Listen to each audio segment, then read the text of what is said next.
If you had asked me 40 years ago how many of my children would still be sitting at my table today, I would have said all 6, without a moment's hesitation.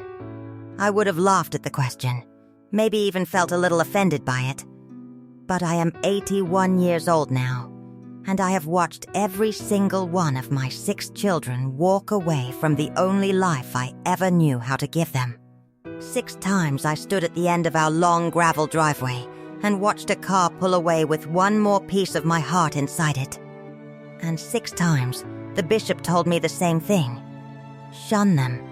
Cut them off. Treat them as if they are dead to you, so that the community stays pure, so that the others do not get any ideas. I want to tell you what that felt like, and I want to tell you what I did instead, because I think there is a chance that somewhere out there, someone watching this is either the parent left behind or the child who walked away, and I think both of you need to hear this. Before I go any further, I want to ask you for something. If this story means anything to you in the next few minutes, hit that like button and subscribe to this channel, because there are more stories like mine that need telling. And I would love more than almost anything to know where in the world you are watching this from tonight. So please, type it in the comments. An old woman like me finds a strange kind of comfort in knowing her words traveled somewhere far from this farmhouse kitchen. Now let me start from the beginning. I was born in 1945 on a farm not far from where I still live, in a settlement that prized order above almost everything else. We did not have electricity in the house. We did not have a telephone, except the one in the shanty down by the road, shared by 4 families, used only for emergencies and calling the doctor. My mother had 9 children, and I was the 4th. By the time I was 7 years old, I could milk a cow, and by the time I was 12, I could run a kitchen for 15 people during harvest season without anyone having to tell me what came next. This was not cruelty. This was simply how it was. Work was love in our world. You did not say the words. You showed up before dawn, and you did the next thing that needed doing. And that was how you told your family you loved them. My own mother, God rest her soul, buried 2 of her 9 children before they reached their 5th birthdays, and I never once, not a single time in my whole life, saw her weep about it in front of another living soul. She grieved. I know she grieved.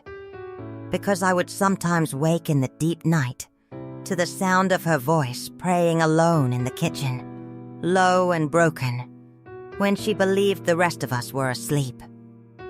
But by morning, her apron would be tied, the bread would be rising, and the day would move forward exactly as every day before it had moved forward. That was the model of strength I was given as a girl, and for most of my life, I believed it was the only model there was. Feel your grief privately, in the dark, where no one else has to carry the weight of it alongside you, and then get up and do the next thing. I want you to understand that model, because it explains a great deal about how I first tried to survive, watching my own 6 children leave, one after another. I tried, for years, to grieve the way my mother grieved. Quietly, invisibly, behind a closed kitchen door. And it very nearly broke me before I finally understood that some griefs are too large to carry alone, no matter how strong a woman believes herself to be. I tell you all of this background not simply to fill the time before I get to my children's stories, but because I want you to understand exactly what kind of woman I was before all of this happened to our family. I was not a rebellious young woman. I was not the kind of girl who chafed against rules or dreamed of a different life. I loved our ways. I loved the rhythm of the seasons, the quiet of a Sunday service, the particular comfort of knowing exactly what was expected of me and exactly how to meet that expectation. If you had told 20-year-old me that I would one day become a woman who quietly defied her own bishop to keep her children close, I would not have believed you. I tell you this so that you understand that what I am about to describe was not the story of a woman who was already inclined toward defiance. It is the story of an ordinary, faithful, rule-following woman who was pushed by love further than she ever imagined she could go. I married my husband, Amos. When I was 19, he was steady and quiet. The kind of man who could fix anything with his hands and never once raised his voice in anger that I can remember, not in 51 years of marriage. We built our life exactly the way our parents had built theirs, and their parents before them. We had 6 children over the course of 14 years. Rebecca first, then Samuel, then Anna, then David, then Ruth. And finally, when I thought I was done having babies, our youngest, Levi, came along as what I like to call God's little surprise. I loved being their mother more than I have loved almost anything in this world. I loved the smell of their hair after a bath in the summer kitchen. I loved watching them learn to braid rope and shell peas and recite their catechism. I loved packing their lunch pails for the one-room schoolhouse down the road, knowing that whatever else happened in the world outside our fences, inside those fences, my children were safe. And they were mine. And they were held by something bigger than just Amos and me. That is what our faith gave us, a sense that we were held. I did not know back then that holding on too tightly can feel, from the inside, exactly like being trapped. I did not know that the very fences I found so comforting would one day feel like prison bars to 6 people I loved more than my own life. I want to tell you about each of them now, one at a time, because each one left in their own way, for their own reasons. And I think if I lump them all together, I will lose something true about who they each were and who they still are. Rebecca was my firstborn, and from the moment she could talk, she asked questions. Not disrespectful questions, mind you. She was never a difficult child in the way people mean when they say that word. She simply wanted to understand the why behind everything. Why do we not use buttons on our coats? Why do the women sit on one side of church and the men on the other? Why can Cousin Elizabeth's family use a tractor with rubber tires but we cannot? I answered what I could, and for the things I could not answer, I told her, this is simply how our people have always done things, and there is a wisdom in that, even when we cannot always name it. For most of her childhood, that answer satisfied her. She was baptized into the church at 19, the same age I was when I married Amos, and she married a good man named Jonas 2 years later. I thought, foolishly perhaps, that the questions had settled somewhere inside her, the way a creek settles into its banks after the spring flood. But Rebecca was different from me in one important way. She could read faster than anyone I had ever known, and once she and Jonas moved into their own small house on the far edge of our community, she found her way, slowly, quietly, to books that the rest of us did not read. A neighbor woman, an English woman who ran a little farm stand nearby, lent her things, history books, and eventually, though I did not know this until much later, a Bible with study notes written by scholars outside our tradition. Rebecca told me, years afterward, sitting in my kitchen with tears streaming down her face, that reading those notes felt like someone had turned on a light in a room she had been sitting in her whole life without knowing it was dark. She began to ask, not why do we do things this way, but does the Bible actually require us to do things this way?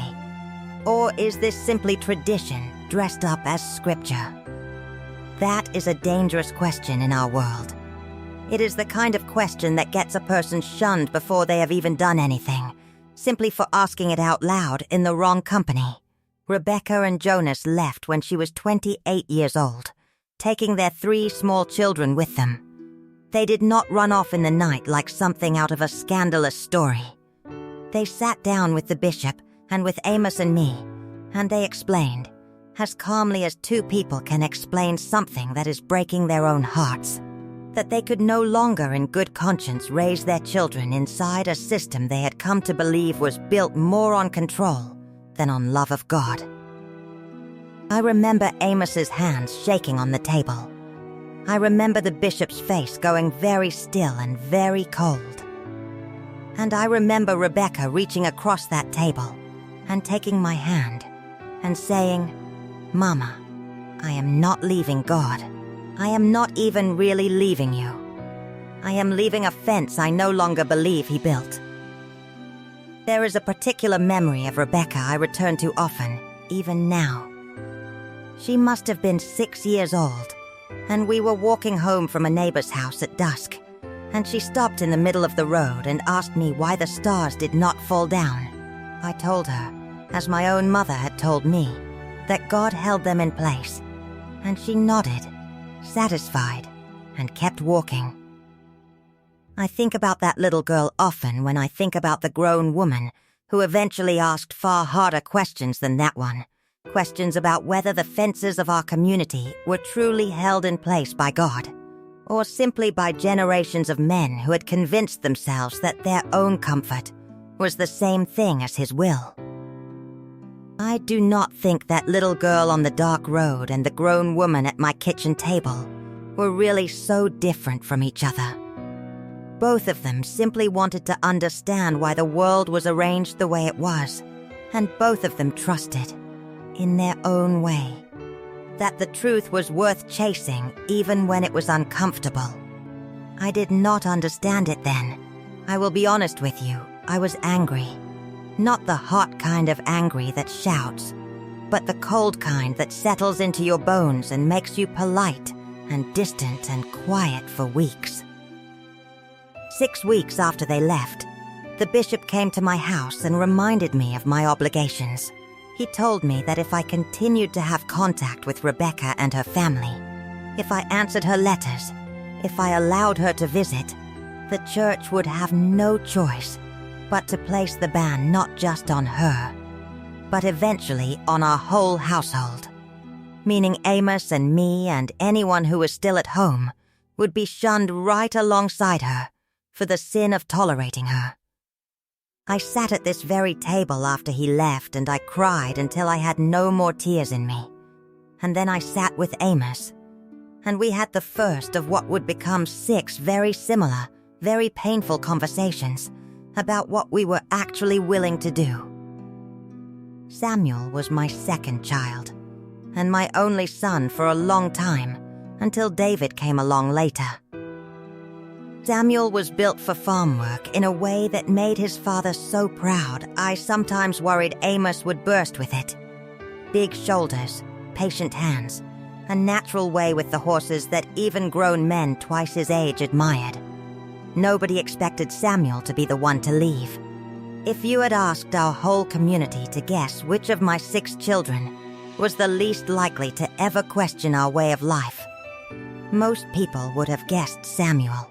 But what nobody outside our house knew, what even I did not fully understand until it was almost too late, was that Samuel had been struggling for years with a darkness inside him that our community had no real name for and no real way of helping him carry. He would go quiet for days at a time. He stopped eating properly. There were mornings I would find him already out at the barn before light, not doing chores, just sitting on an overturned bucket staring at nothing. In the English world, I have since learned, they have words for what Samuel was carrying: depression, anxiety, even. The doctor told us later, something called bipolar disorder, which means his moods would swing between a darkness so heavy he could barely lift a pitchfork and a kind of racing energy that kept him up working through entire nights. In our community at that time, and honestly in many of our communities still today, this kind of suffering was treated as a spiritual failing, a lack of faith, a lack of submission to God's will. Samuel was told to pray more. He was told his troubles would lift if he married and settled down. So at 22, he married a sweet young woman named Fanny, hoping, as we all hoped, that a wife and children and steady work would be the medicine he needed. It was not. 2 years into that marriage, after the birth of their first child, Samuel had what I can only describe now, with the words I have learned since, as a complete breakdown. He disappeared for 4 days. We found out later he had walked nearly 30 miles to a town with a hospital, because somewhere inside his suffering he understood that he needed help our community did not know how to give him. The doctors there put a name to what was wrong with him and gave him medicine, and for the first time in years I watched color come back into my son's face. But when he came home and tried to explain to the church leadership what had happened, he was told that taking pills for his mind showed a lack of trust in God, and that if he wished to remain in good standing, he needed to stop the medication and rely instead on prayer, fasting, and the counsel of the ministers. Samuel tried. For almost a year he tried, off the medication, praying harder than I have ever seen a person pray, and it nearly destroyed him. Fanny told me later that there were nights she sat awake, watching him sleep, because she was afraid of what he might do to himself if she closed her eyes. It was Fanny, in the end, who told Samuel that she would not watch him die slowly for the sake of the church's rules. They left together, medication and all, when Samuel was 26. I think, too, about a summer when Samuel was maybe 9 years old, and he found a fawn that had been abandoned in the far pasture, its mother killed on the road by a passing car. He carried that fawn home in his own 2 arms, nearly a mile, and he fed it from a bottle every 4 hours for 3 weeks straight, waking himself in the night without being asked, until it was strong enough to be released back into the woods behind our property.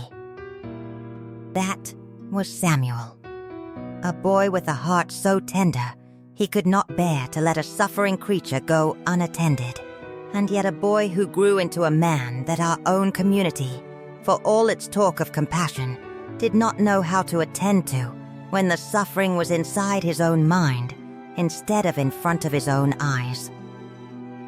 I think about that fawn often, and I think about how much I wish someone had carried Samuel the way he carried it, gently, patiently, without judgment, until he too was strong enough to stand on his own. My son is alive today because he left.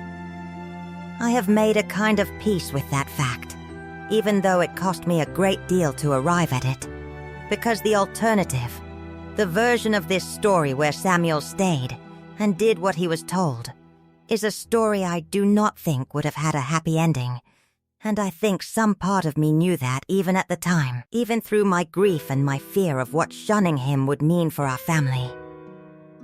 Anna was my 3rd child, and Anna left for what I suppose the world would call the oldest reason there is. She fell in love with a boy who was not one of us. His name was Michael, and he worked for a construction crew that came through our area, building a pole barn for one of our neighbors.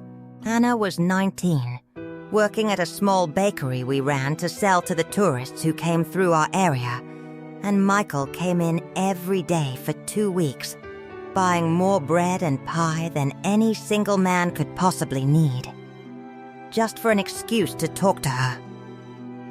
I noticed it before Anna admitted it to herself. I saw the way she started fixing her hair a little more carefully under her cap, the way her voice changed when she talked about the bakery customers. I will confess something to you now that I have never said out loud to anyone outside my own family. Watching Anna fall in love with Michael, I felt something rise up in me that surprised me, and it was not entirely disapproval. Some small, buried part of me remembered being 19 myself. And I remembered that even within the boundaries of choosing a husband from our own community, there had been a kind of electricity to falling in love that I had not felt in many, many years.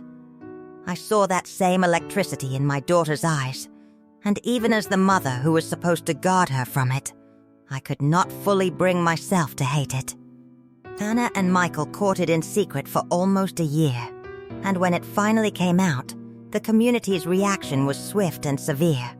Because unlike leaving over questions of doctrine or over a medical crisis, marrying an outsider was seen as the clearest possible rejection of everything we stood for. Anna left at 20, married Michael in a small courthouse ceremony that neither Amos nor I attended.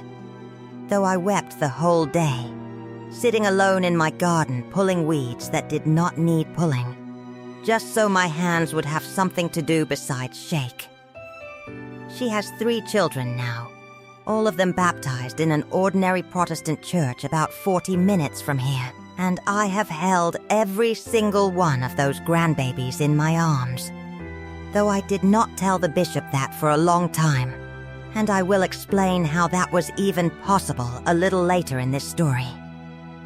I remember the day Michael came to our house, alone, without Anna, months before they were ever married, to ask Amos's permission the old-fashioned way, even though he did not have to. Even though nothing about our world required an outsider to observe our customs. He sat at this table in his English clothes, twisting his hat in his hands, and he told my husband that he knew he could never make Anna Amish, and he was not asking to. He said he only wanted permission to love her the way she deserved to be loved, in whatever life she chose. Amos did not give him an answer that day, but I watched my husband's face soften just slightly, and I think some part of him respected that a young man from so far outside our world would still think to ask. David was my 4th child, and his leaving was in some ways the most painful for Amos, because David had always been the son who reminded Amos most of himself. Steady, mechanically minded, deeply attached to the land. David did not leave because of theology, and he did not leave because of love, and he did not leave because of a medical crisis. David left because he could not stop his mind from wondering what else was out there, and eventually that wondering became a hunger he could not ignore. He was 17, in the middle of his Rumspringer, the running around time our young people are given before they choose baptism, when a cousin who had already left invited him to spend a summer working construction 2 states away. David came back from that summer a different young man. He had seen cities. He had used a smartphone for the first time and discovered he had a natural gift for understanding how machines and engines and even computers worked. A gift our community had no outlet for beyond farm equipment. He tried for 2 more years to settle back into our life. He courted a lovely girl named Sarah Miller. He nearly proposed to her. But every single day, I watched something in him strain against the walls of our world, like a young horse straining against a fence it has outgrown. When he finally told us he was leaving, he was 20 years old, and he had not yet been baptized, which meant, technically, the church could not place him under the full ban, since a person cannot be excommunicated from vows they never took. But our community still expected a kind of social shunning even for the unbaptized who left, a chilliness, a closing of ranks, and David felt every bit of that chill, even without the formal decree. He went on to become, of all things, an electrician, and later started his own small company installing solar panels. Which still makes me laugh a little when I think about it, that the boy who grew up without electricity in his own home now spends his days bringing power to other people's houses. David used to take apart our old wind-up clocks as a boy, just to see how the gears fit together, and he always managed to put them back together running better than before. Amos would pretend to scold him for it, but I noticed he never once stopped David from doing it again the next time a clock stopped ticking. I think Amos recognized even then that David's hands and David's mind were built for understanding how things worked, and that our simple farm equipment, as much as we loved it, was never going to be enough to satisfy that particular hunger. Of all 6 of my children, David is the one who still calls the most often, sometimes just to describe a new gadget he has figured out how to fix. The way he used to describe a clock at our supper table, and I always let him talk as long as he wants, because I love hearing the boy who took apart clocks in the man's voice on the other end of that telephone. Ruth was my 5th child, and hers is the story that still, even now, at 81 years old, makes it hardest for me to breathe when I tell it. Ruth left because of something that happened inside our own community that I am still, all these years later, deeply ashamed took as long as it did for anyone to address. Ruth was being hurt by a family member, someone with standing and respect in our church.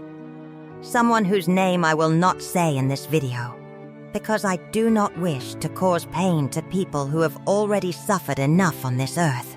When Ruth first tried, at 15 years old, to tell one of the minister's wives what was happening to her, she was told to pray for a forgiving heart and to consider what role her own behavior might have played in tempting this person towards sin. I want you to sit with that for a moment, because I have had to sit with it for over 20 years, and it still makes my old hands curl into fists. Ruth stopped talking about it after that. She grew quiet, and then she grew hard, in a way that broke my heart to watch, because Ruth had been the softest, most tender of all my children as a small girl, the one who cried at injured birds and insisted on nursing every sick barn cat back to health. At 17, Ruth left in the middle of the night with nothing but a small bag and the clothing on her back, and for 8 months we did not know where she was, whether she was alive, whether she was safe. I want you to understand what that kind of not knowing does to a mother's body. I stopped sleeping through the night for those 8 months. I lost so much weight that people in town who did not know our situation asked me, gently, if I was ill.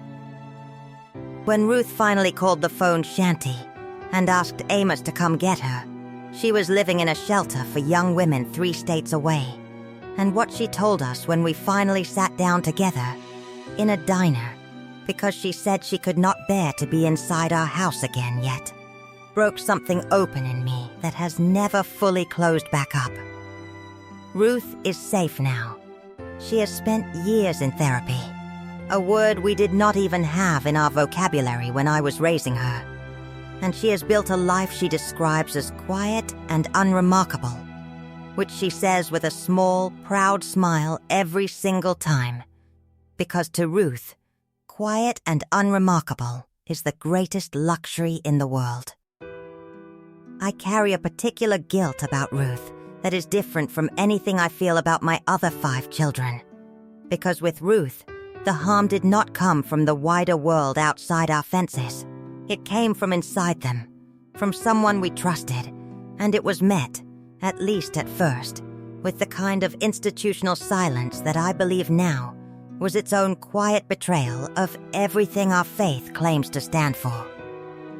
I have asked myself 1,000 times what I might have noticed sooner, what signs I might have missed in my own daughter's eyes at the supper table, and I do not have a clean answer for that question. What I do have is this. When Ruth calls me now, usually on a Sunday evening, and tells me about her small apartment and her steady job, and the ordinary, unremarkable peace she has built for herself, I thank God for every single unremarkable detail of it, because I know exactly how much courage it took her to walk out into the dark that night at 17 years old. And I know that courage very likely saved her life, And then there was Levi, my baby, God's little surprise, born when I was already 41 years old and thought my childbearing years were long behind me. Levi's leaving was different from all the others, because by the time he was old enough to make that choice, he had watched all 5 of his older siblings walk away before him, one at a time. Over the course of nearly 15 years, Levi grew up as what I suppose you would call the last one standing, and the weight of that position sat on him in a way I did not fully appreciate until much later. Every conversation at church, every glance from a neighbor, every comment from a minister seemed, to Levi, to carry an unspoken question.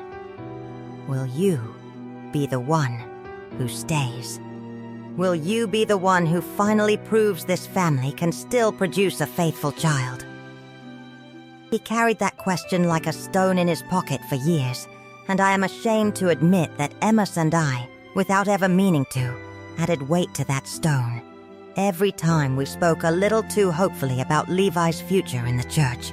Every time we praised his faithfulness a little too loudly in front of others, as though we needed him to redeem the rest of us.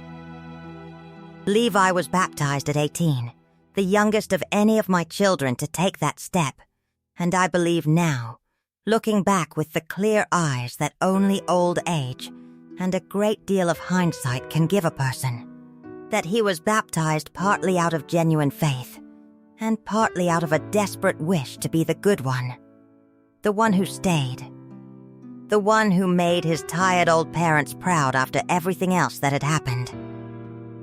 He married young, at 20, to a girl named Lydia, and for a few years I let myself believe our story might end differently with this lost child. But faith taken on to please your parents rather than to satisfy your own soul has a way of cracking under pressure, and by the time Levi was 26, with 2 small children of his own, the cracks had become impossible to ignore. He came to me alone one afternoon, without Lydia, and he said, "Mama, I have been living someone else's life for 8 years, and I do not know how to keep doing it." Lydia, it turned out, had been feeling something similar for almost as long, and within the year they left together, taking their 2 little ones with them, becoming my 6th and final child to walk down that long gravel driveway and not come back. I think about Levi's baptism day often, more than any of the other 5 leavings if I am honest, because I remember standing in the yard afterward, receiving congratulations from neighbors who told me what a blessing it was that at least one of my children had stayed faithful. And I remember smiling and thanking them. And I remember, even in that moment of relief, feeling a small, uneasy flicker in my stomach that I did not have words for at the time. I understand that flicker now. Some part of me, even then, sensed that Levi was performing faithfulness rather than living it, the way a child performs cheerfulness for a parent they do not want to worry. I wish I had trusted that flicker sooner. I wish I had sat him down at 17, before the baptism, and told him plainly that I would love him exactly the same, whether he stayed or whether he walked the same road his brothers and sisters had already walked. I did not say that to him then, and I have made sure to say it to every one of my great-grandchildren since, every single time I have the chance, because I never again want a child of mine to believe that my love for them is a prize they have to earn by staying inside a fence. I want to pause here and tell you what the bishop said to me after Levi left, because I think it is important for you to understand exactly what was being asked of me. He came to my house, sat at this same kitchen table where I am sitting right now, telling you this story, and he told me that with all 6 of my children now gone, my household stood as, in his words, a painful example to the community of what happens when a mother's faith is not strong enough to hold her family together. He told me that I was to have no contact with any of my 6 children, or their spouses, or their children. My own grandchildren, mind you. Not by letter, not by telephone, not in person. And that any violation of this would result in Amos and I ourselves being placed under the ban. He said this not with cruelty exactly, but with a kind of grim certainty, as though he were simply reading me the weather forecast, rather than asking me to erase 6 children, and at that point 11 grandchildren from my daily life. I sat with that instruction for 3 days before I said anything to Amos about what I had decided in my heart. And what I decided was this. I was not going to lose my children twice. I had already lost them once to the world outside our fences, and that loss had very nearly broken me. I was not going to lose them a second time to my own silence. But I also understood, with painful clarity, what full and open defiance would cost. It would cost Amos his standing, built over 60 years, in the only community he had ever known. It would cost us our home, quite possibly, since so much of our life was tied to our place within the church. It would cost us relationships with neighbors and cousins and lifelong friends who genuinely believed that shunning was an act of love, a tough kind of love meant to call the wayward back home. So, I did not choose open rebellion. I chose something quieter. I found another way. Here is what that other way looked like, in practice, over the years that followed. I could not write letters that anyone in the community might see delivered to my house, so my children and I found other paths. Rebecca set up what she called a post office box in the nearest town, and I would ride there with a driver, an English woman named Carol, who did various errands for several families in our community, and who, I came to learn, quietly helped more mothers like me than I ever knew at the time. I would write my letters at Carol's kitchen table, seal them, and mail them from there, so that no incriminating envelope with my handwriting ever arrived at my own address. My children wrote back to that same box, and Carol would slip the return letters to me folded inside grocery receipts or tucked into the lining of an empty flour sack, whatever small disguise we could think of. It sounds almost silly now, an old woman smuggling love letters like a spy in some storybook, but I promise you it did not feel silly at the time. It felt like breathing through a straw when the rest of the room had no air in it at all. I want to tell you a little more about Carol, because I do not think this story is complete without her. Carol was not Amish, and she was not, as far as I ever knew, a particularly religious woman at all, in any formal sense. But she had grown up in a strict church of her own kind, far from our farms, and she had left it as a young woman for reasons she never fully explained to me, though I gathered, over the years, that her own family had shunned her in their own fashion when she left, in a quieter, more American way, simply by stopping their phone calls and letting the silence do what our formal bans do more openly. Carol told me once, sitting at her kitchen table while I sealed an envelope to Rebecca, that she had decided, after her own experience, that she was going to spend the rest of her working life quietly helping mothers on the wrong side of a shunning find their children again, one flour sack and one borrowed kitchen table at a time. I do not know how many other women in our community she helped in this same way over the years. I never asked, and she never told me, because that was the unspoken rule between us. The same rule that protects any good secret kept for the sake of love rather than harm. But I have my suspicions that I was not the only mother riding in the back of Carol's car with a letter tucked into my apron pocket. And I have come to believe that there are more quiet helpers like her scattered through the world than any of us ever fully realize. People who have decided that their own small, ordinary kindness is worth more than the approval of any system that asks them to look away from suffering. For visits, we used what I came to think of privately as the quilting excuse. Every few months I would tell Amos, and if anyone asked, I would tell the community that I was going to help a cousin 2 counties over with a quilting project, or to assist with a birth, or to help an aging aunt who needed extra hands. These trips were real in the sense that I did travel, but the destination, more often than not, was actually one of my children's homes, or a halfway meeting point Carol would arrange, usually a diner or a park partway between our worlds. I would spend a stolen afternoon holding grandbabies I was not supposed to know existed, listening to my grown children tell me about their new lives, their new jobs, their new churches sometimes, their struggles and their joys, and then I would climb back into Carol's car and return home in time to have supper on the table before Amos came in from the barn, carrying inside me a whole secret world of love that the community I lived in had forbidden me to hold. I want to tell you honestly that this was not easy, and it was not without cost. There were nights I lay awake feeling like the worst kind of hypocrite, sitting in church on Sunday mornings, nodding along to sermons about obedience and separation from the world, all while carrying letters from my shunned children folded inside my apron pocket. I felt, many times, like I was living 2 lives stitched together with thread that might snap at any moment.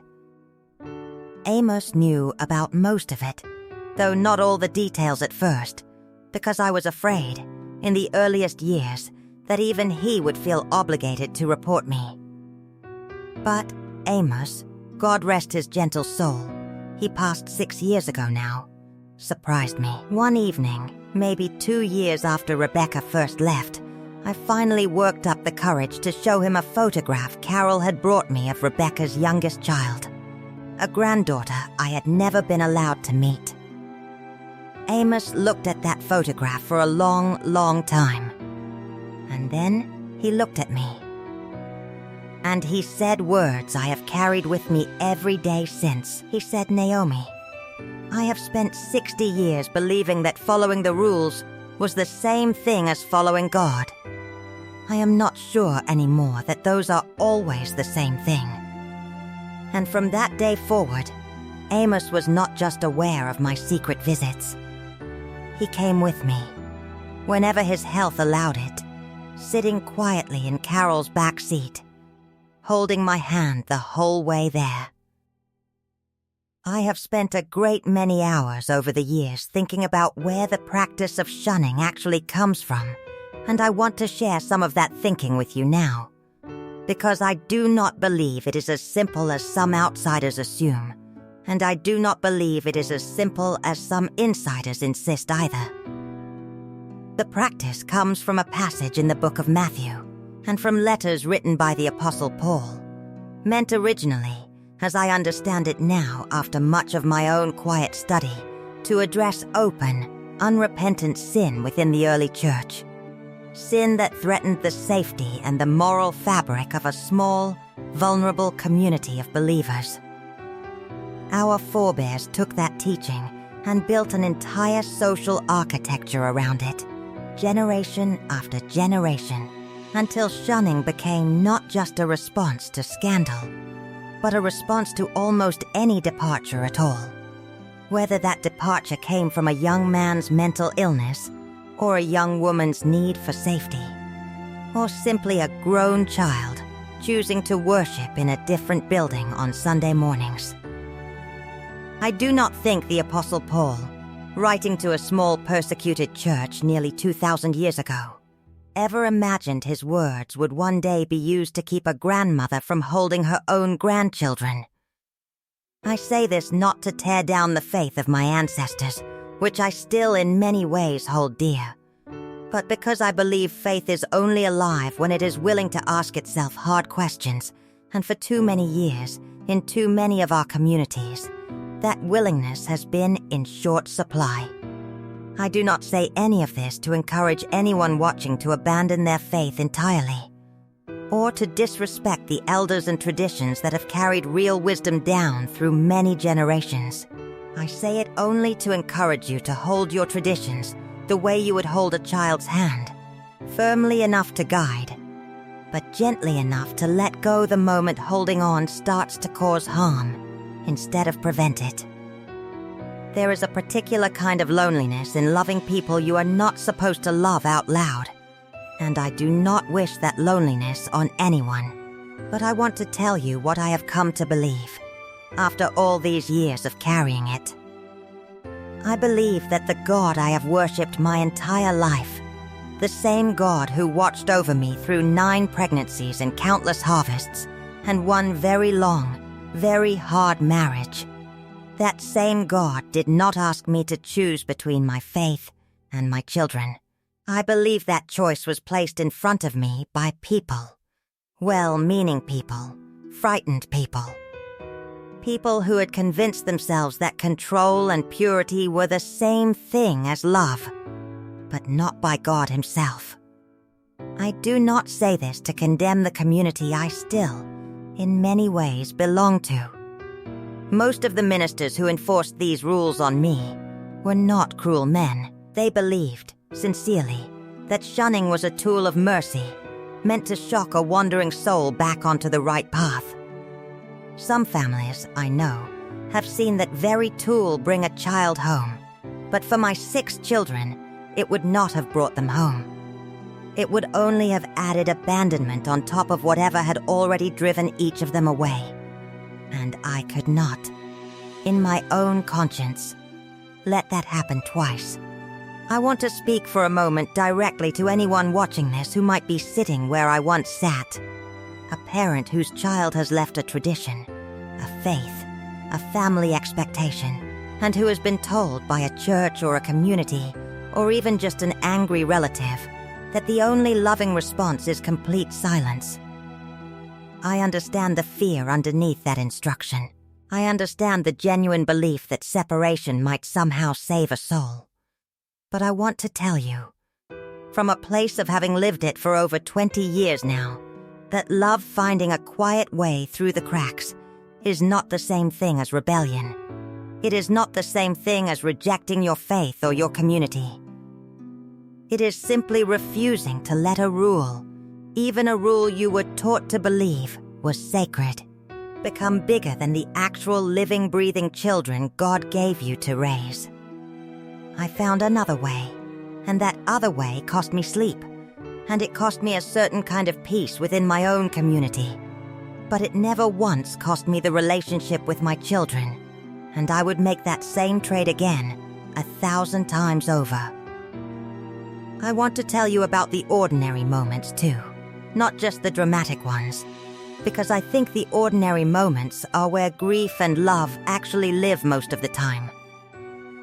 There were birthdays where I baked a cake for a child who could not come sit at my table to eat it, and I would send a slice with Carol instead, wrapped carefully in wax paper, hoping it would still be soft by the time it reached whichever child's house it was traveling to that year.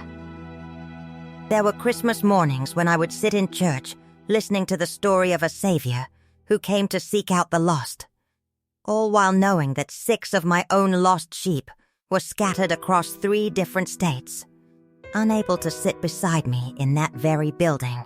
There were harvest suppers where the table felt too big, too quiet, too empty of the noise and mess that used to fill it when all 9 of us, Amos and I and our 6 children, crowded around it elbow to elbow. Grief like that does not arrive all at once and then leave. It arrives in small pieces, over and over, in empty chairs and half-used recipes and handwriting on old-school papers you find tucked in a drawer while looking for something else entirely.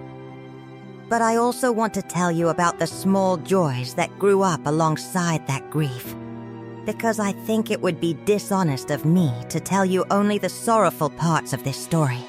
There was the year Carol drove me 3 hours, further than she had ever driven for me before, so that I could sit in a hospital waiting room and hold my first great-grandchild within an hour of her birth. A tiny thing with Rebecca's same stubborn chin, And I wept so hard in that plastic chair that a nurse asked if I needed a doctor, and I could only laugh and shake my head and say, "No, dear." I am simply the happiest I have been in a very long time. There was the Thanksgiving, years later, after I had already left formal church membership, when for the first time in over 2 decades, all 6 of my children and all of their families gathered together in one place, at David's house, with its electric lights and its running water and its enormous dining table built. David told me proudly, with his own 2 hands. I sat at the head of that table, 80 years old by then, surrounded by more of my own descendants than I could easily count, and I thought to myself, this exact moment was worth every single risk I ever took to keep it possible. I also want to speak, if I may, to anyone watching this who is themselves the child who left. I do not know your reasons, and they may be entirely different from any of my 6 children's reasons. Maybe you left a strict religious upbringing of your own. Maybe an Amish or Mennonite background like ours. Maybe something else entirely. A different faith. A different kind of closed community. A family with its own version of rules that felt more important than the people who had to follow them. I want you to know that somewhere. Quite possibly. There is a parent who loves you exactly the way I loved my 6 children through every single one of their leavings. There is a parent who cries in a garden pulling weeds that do not need pulling. There is a parent memorizing the sound of your voice on a stolen phone call, tucking your photograph into a flour sack, riding 40 minutes in someone else's car just to hold your children for one stolen afternoon. Not every parent left behind is capable of finding another way. I know that. Some are too afraid. Some are too deeply convinced of the rightness of the rules. And I do not say that to shame them, because I understand the depth of that fear from the inside. But please, if you can find it in your heart, leave a door open, even a small one, even just a post office box's worth of a door, because you may be surprised, one day, by who quietly walks through it. All 11 of my grandchildren, and now 4 great-grandchildren as well, know their grandmother. They know my voice, my recipes, the sound of my laughter, the quilts I have made for each of them with my own 2 hands. For years, this was a fact known only within a small, careful circle. But I will tell you something that has changed more recently. Something that is, I think, part of why I am sitting here telling you this story at all. 3 years ago, after Emma's passed, I made the decision to step back from official church membership myself. It was not a decision I made in anger, and it was not a decision I made quickly. I spent nearly a year in prayer and conversation with the few remaining ministers who were willing to sit with me honestly, rather than simply reciting rules at me. In the end, I told them the truth. I told them that I could no longer, in good conscience, remain in formal membership within a structure that required me to treat my own children as though they were dead, when in fact I had spent the better part of 2 decades quietly, carefully, lovingly proving to myself that they were very much alive, and very much still mine. Leaving formal membership at 81 years old is not something many people in my position do. I lost, in that decision, a good deal of what remained of my standing among lifelong friends and cousins, people I have known since I was a small girl at that same one-room schoolhouse. Some of them still speak to me. Some do not. I will not pretend that particular loss does not still sting. Some mornings, when I sit alone at this table with my coffee, remembering faces I have known for 70 years, who now look through me as though I have become a stranger. But I want to tell you, plainly and honestly, that it was worth it. Because for the first time in over 20 years, I no longer have to smuggle love through a flour sack. My children come to this house openly now. My grandchildren run through this yard in the daylight, and my neighbors, whatever they privately think, can see them coming and going. And I do not have to flinch or plan an alibi or check the road twice before letting them in the door. If you have made it this far into my story, I want to thank you, sincerely, from the bottom of an old woman's heart, for sitting with me through all of this. I know it has been a long telling, but these are not small things I have carried, and I did not want to rush past any of my 6 children as though their stories were simply chapters in a list. Rebecca, who found a light she could not unsee in the pages of a book. Samuel, who is alive today because he chose his own survival over the community's approval. Anna, who followed her heart into a love nobody blessed, but everybody eventually had to accept. David, whose restless mind needed a bigger world to finally feel settled. Ruth, whose courage in leaving saved her own life in ways I still find almost too painful to speak of in detail. And Levi, my baby, who spent years trying to be the good one before he finally understood that being good and being honest are not always the same thing. I do not regret raising my children in the faith I was raised in. There was real beauty in that life, real community, real closeness to the land and to God and to one another that I do not think the wider world always understands or values the way it deserves to be valued. But I have also learned, at great cost and over many years, that any tradition, however beautiful, however old, however sacred it feels, must still answer to a simple question. And that question is whether it makes room for love to survive the moments when a child chooses a different path than the one their parents walked. My tradition, as it was practiced in my community during those years, did not make that room on its own. I had to build the room myself, quietly, with borrowed cars and flour sacks and post office boxes, and a great deal of prayer that I hope God heard, even though it did not always match the prayers I was taught to say. If there is one thing I hope you carry away from this story tonight, it is this. Love is more resourceful than any rule that tries to contain it. I am living proof of that.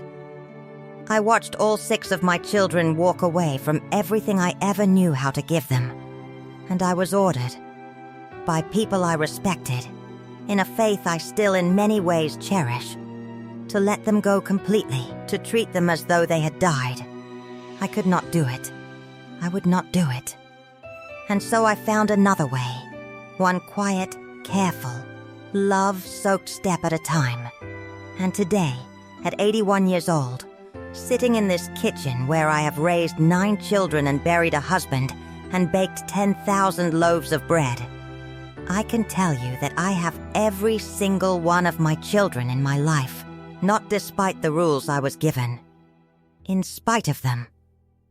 Some evenings, when the house is quiet and the dishes are done, I sit right here at this table and I try to picture all 6 of my children as they are now, grown, gray-haired themselves in a couple of cases, scattered across different towns and different lives.